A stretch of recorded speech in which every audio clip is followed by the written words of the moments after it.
2025 July മാസമാണ് കൊല്ലം ജില്ലയിൽ school കെട്ടിടത്തിന് മുകളിലൂടെ പോകുന്ന വൈദ്യുതി ലൈനിൽ നിന്ന് ഷോക്കേറ്റ് 13 വയസ്സുള്ള ഒരു വിദ്യാർത്ഥി മരിച്ച ദാരുണ സംഭവം ഉണ്ടായത്. KSEBിക്കെതിരെയും പൊതുവിദ്യാഭ്യാസ വകുപ്പിനെതിരെയും രൂക്ഷമായ പ്രതികരണം ഉയർന്ന സമയമായിരുന്നു അത്. ഇത് കണ്ട് KSEBിയിൽ പുതിയതായി ചാർജ് എടുത്ത ചെയർമാൻ ജീവനക്കാരുടെ ഒരു ഓൺലൈൻ മീറ്റിംഗ് വിളിച്ചു. സാധാരണ KSEB ഉന്നത ഉദ്യോഗസ്ഥരെ മാത്രം വിളിക്കുന്ന ഓൺലൈൻ മീറ്റിംഗിന് പകരം ചെയർമാൻ ഏറ്റവും താഴെ തട്ടിലുള്ള സെക്ഷൻ തലത്തിലുള്ള അസിസ്റ്റന്റ് എഞ്ചിനീയർമാർ മുതൽ മുകളിലോട്ടാണ് മീറ്റിംഗ് വിളിച്ചത്. ചെയർമാൻ എല്ലാവരുടെയും അഭിപ്രായങ്ങളും ചോദ്യങ്ങളും സൂം മീറ്റിംഗിന്റെ കമന്റിൽ രേഖപ്പെടുത്താം എന്ന് പറഞ്ഞതോടെ കമന്റ് ബോക്സിൽ നിർദ്ദേശങ്ങൾ ഒഴുകി.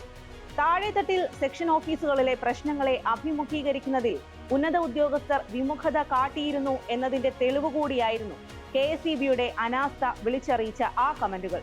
മീറ്റിംഗിനിടയിൽ കമന്റുകൾ നോക്കിയ ചെയർമാൻ അവ പരിഹരിക്കാൻ നടപടി ഉണ്ടാകുമെന്ന് ജീവനക്കാർക്ക് ഉറപ്പു നൽകി. അവയിൽ ചൂണ്ടിക്കാണിക്കപ്പെട്ട KSEBിയുടെ പരാധീനതകളിൽ ഭൂരിഭാഗവും ഇന്നും പരിഹരിക്കപ്പെട്ടിട്ടില്ല. ഉപഭോക്താവിന്റെ ജീവന് സുരക്ഷയാകേണ്ടതും അടിയന്തരമായി നടപ്പിലാക്കേണ്ടതുമായ ആ നടപ്പ് ദോഷങ്ങളാണ് ഇന്ന് സത്യം പറയട്ടെ വിഷയമാക്കുന്നത്. ഈ അനാസ്ഥകളുടെ പേരാണ് KSEB.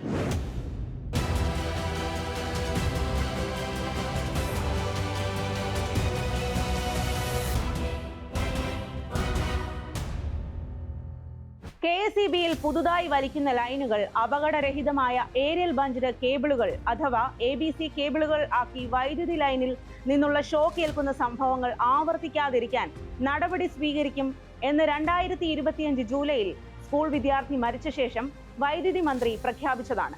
എന്നാൽ ഇന്നും പുതിയ ലൈനുകൾ വലിക്കുന്നത് പരമ്പരാഗതമായി തുടർന്നു പോരുന്ന വൈദ്യുതി കമ്പിയിട്ടു തന്നെയാണ്. ഉൾപ്രദേശങ്ങളിലെ സിംഗിൾ ഫേസ് ലൈനുകൾ കേബിളുകളാക്കാനുള്ള നടപടി പോലും ഉണ്ടായിട്ടില്ല. മാത്രമല്ല, നാട്ടിലെ ലക്ഷക്കണക്കിന് കിലോമീറ്റർ കമ്പികൾ പാടത്തിലൂടെയും പറമ്പിലൂടെയും വഴികളിലൂടെയും ഏതു നിമിഷവും പൊട്ടാം എന്ന രീതിയിൽ തന്നെ ഇന്നും നിലനിൽക്കുന്നുണ്ട്. അവ ഇടയ്ക്കിടയ്ക്ക് പൊട്ടി വീഴുന്നു. ചില നിർഭാഗ്യവാന്മാരായ മനുഷ്യർ അതിൽ ചവിട്ടി മരിച്ചു വീഴുന്നുമുണ്ട്. 2024-25 വർഷം മാത്രം 241 പേരുടെ ജീവനാണ് വൈദ്യുതി അപകടങ്ങളിൽ പൊലിഞ്ഞത്. അപകടങ്ങൾക്ക് കാരണക്കാർ എന്ന് പറഞ്ഞ് താഴെത്തട്ടിലുള്ള ഉദ്യോഗസ്ഥർക്കെതിരെ മാത്രം കേസുകളും അച്ചടക്ക നടപടികളും ഉണ്ടാകുന്നു. വ്യവസായ സൗഹൃദ നടപടി എന്ന നിലയിൽ എത്ര കിലോ വാട്ടിന്റെ കണക്ഷൻ ആണോ ആവശ്യം അതിനനുസരിച്ച തുക മാത്രം KSEBിയിൽ അടച്ചാൽ മതി എന്ന റെഗുലേറ്ററി കമ്മീഷൻ നിയമ ഭേദഗതി 2024 ജൂലൈ മാസമാണ് കൊണ്ടുവന്നത്. ലൈൻ വലിക്കുന്നതും ട്രാൻസ്ഫോമർ സ്ഥാപിക്കുന്നതും KSEB സ്വന്തം ചിലവിൽ ചെയ്യണമെന്ന് ആ റെഗുലേഷനിൽ പറയുന്നു. 6 മാസത്തിനുള്ളിൽ ഇവ നടപ്പാക്കണം എന്ന നിബന്ധന റെഗുലേറ്ററി കമ്മീഷൻ മുന്നോട്ട് വെച്ചിട്ടുണ്ടെങ്കിലും ഇതുവരെ ഇത് നടപ്പാക്കാൻ KSEBിക്ക് സാധിച്ചിട്ടില്ല. KSEB ഉന്നത ഉദ്യോഗസ്ഥർക്ക് നടപ്പാക്കാൻ താല്പര്യമില്ല എന്നതിൽ കവിഞ്ഞ് ഈ അനാസ്ഥയ്ക്ക് മറ്റൊരു കാരണവുമില്ല. ഒരു ട്രാൻസ്ഫോമറിൽ പുതിയ ലോഡ് കണക്ട് ചെയ്യാൻ ശേഷി ഉണ്ടോ ഇല്ലയോ എന്ന് പറയുന്നത് പൂർണ്ണമായും താഴെത്തട്ടിലുള്ള ഉദ്യോഗസ്ഥരാണ്. അവർ വിചാരിച്ചാൽ ട്രാൻസ്ഫോമർ സ്ഥാപിക്കുന്നതിനുള്ള ലക്ഷക്കണക്കിന് രൂപ ഒഴിവാക്കാൻ പറ്റും. അങ്ങനെ താല്പര്യമുള്ളവർക്ക് ഒഴിവാക്കി നൽകാൻ വേണ്ടി പണം വാങ്ങിയും വലിയ ക്രമക്കേട് അപൂർവം ഓഫീസുകളിൽ നടക്കുന്നുണ്ട്. പാലക്കാട് ജില്ലയിലെ ഒരു സെക്ഷനിൽ വെറും 9 കിലോ വാട്ട് ശേഷി വർദ്ധിപ്പിക്കുന്നതിനായി ഒരു സ്ഥാപനത്തോട് ട്രാൻസ്ഫോമർ സ്ഥാപിക്കുന്നതിന് 4.5 ലക്ഷം രൂപ അടയ്ക്കാൻ പറഞ്ഞ സംഭവം അടുത്ത കാലത്തുണ്ടായി. നിലവിൽ കേരളത്തിൽ ഒരു ചെറുകിട ഇടത്തരം സംരംഭം തുടങ്ങാൻ വൈദ്യുതി കണക്ഷൻ ലഭിക്കണമെങ്കിൽ ലൈൻ വലിക്കുന്നതിനും ട്രാൻസ്ഫോമർ സ്ഥാപിക്കുന്നതിനും ലക്ഷങ്ങൾ KSEBിക്ക് അടയ്ക്കേണ്ട അവസ്ഥയാണുള്ളത്. സിംഗിൾ ഫേസ് ലൈൻ 3 ഫേസ് ആക്കുന്നതിന് ABC കേബിൾ അടക്കമുള്ള മുഴുവൻ തുകയും ഉപഭോക്താവ് വഹിക്കണം. പലരും 3 ഫേസ് കണക്ഷനിലോട്ട് മാറ്റാൻ തയ്യാറാണെങ്കിലും ലക്ഷങ്ങൾ വരുന്ന ഈ ഭാരിച്ച തുക കാരണം ഇതിൽ നിന്ന് പിന്മാറുകയാണ്.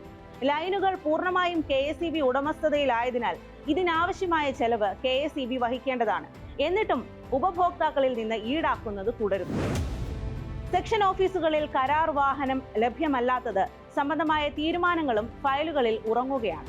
24 മണിക്കൂറും ഡ്രൈവറോട് കൂടിയ ജീപ്പ് 1500 കിലോമീറ്റർ ഓടാനുള്ള ഇന്ധനവും അടക്കം നൽകുന്നതിന് KSEB ഒരു കരാറുകാരന് നൽകുന്ന തുക ഒരു മാസം 45,000 രൂപ മാത്രമാണ്. ഇത്ര തുച്ഛമായ തുകയ്ക്ക് 24 മണിക്കൂറും ജീപ്പും ഡ്രൈവറെ ലഭ്യമാക്കാൻ പറ്റാത്തതും കൊണ്ട് പല സെക്ഷൻ ഓഫീസുകളിൽ രാത്രികാലത്ത് വണ്ടി ലഭ്യമല്ല. ജീവനക്കാർ തന്നെ ജീപ്പ് ഓടിക്കുകയോ അതല്ല ഇരുചക്ര വാഹനങ്ങളിൽ ഫീൽഡിൽ പോവുകയോ ആണ് നിലവിൽ ചെയ്യുന്നത്. രാത്രി ഡ്രൈവർ നിർബന്ധമാണ് എന്ന് പറയുന്ന അസിസ്റ്റന്റ് എഞ്ചിനീയർമാരുള്ള സെക്ഷൻ ഓഫീസുകളിൽ കരാർ ജീപ്പ് ലഭിക്കുന്നില്ല. അങ്ങനെ കരാർ വാഹനം ലഭ്യമല്ലാത്ത ധാരാളം സെക്ഷൻ ഓഫീസുകൾ കേരളത്തിലുണ്ട്. സേവനങ്ങൾ സമയാസമയം നൽകിയില്ലെങ്കിൽ ഉപഭോക്താക്കൾക്ക് പിഴ നൽകണമെന്നത് ചട്ടത്തിലുണ്ടെങ്കിലും നടപ്പായിട്ടില്ല. 2015 നിലവിൽ വന്ന ചട്ടമാണിത്. ഇത് പ്രകാരം പിഴ മടക്കി നൽകുന്നതിന് ഒരു പ്രത്യേക ഉദ്യോഗസ്ഥനെ ചുമതലപ്പെടുത്തേണ്ടതുണ്ട്. എന്നാൽ 10 വർഷമായിട്ടും അങ്ങനെ ഒരു ഉദ്യോഗസ്ഥനെ KSEB ചുമതലപ്പെടുത്തിയിട്ടില്ല. നിലവിൽ ഈ റെഗുലേഷനു പകരം ഇതേ കാര്യങ്ങൾ അവതരിപ്പിച്ച് 2026 പുതിയ ചട്ടം കൊണ്ടുവരികയും അത് 6 മാസത്തിനുള്ളിൽ നടപ്പാക്കാൻ KSEBയോട് നിർദ്ദേശിക്കുകയും ചെയ്തിട്ടുണ്ട്. അതിന് പഴയ റെഗുലേഷന്റെ അതേ ഗതി വരുമോ എന്ന ആശങ്കയിലാണ് ഉപഭോക്താക്കൾ. KSEB നടപ്പാക്കാൻ താൽപര്യം കാണിക്കാത്ത മറ്റൊന്നാണ് 2024 നിലവിൽ വന്ന തർക്കപരിഹാര റെഗുലേഷൻ. ചട്ടത്തിൽ എല്ലാ മാസവും KSEB അസിസ്റ്റന്റ് എക്സിക്യൂട്ടീവ് എഞ്ചിനീയർ ഉപഭോക്താക്കളുടെ പരാതി കേൾക്കാൻ ഒരു ദിവസം മാറ്റിവെക്കണം എന്ന് പറയുന്നുണ്ട്. അങ്ങനെ കേരളത്തിൽ എവിടെയെങ്കിലും നടക്കുന്നില്ല. മറ്റൊരു കാര്യം, തർക്കപരിഹാര ഫോറങ്ങളിൽ ഉപഭോക്താക്കളുടെ പ്രതിനിധിയായി ഒരു വ്യക്തി കൂടി ഉണ്ടാകണം എന്ന റെഗുലേഷനും നടപ്പിൽ വന്നിട്ടില്ല. വൈദ്യുതി നിയമം 2003 പ്രകാരം KSEBയുടെ ഇത്തരം നടത്തിപ്പ് കാര്യങ്ങളിൽ വീഴ്ച വന്നാൽ നടപടിയെടുക്കേണ്ടത് സംസ്ഥാന വൈദ്യുതി റെഗുലേറ്ററി കമ്മീഷനാണ്.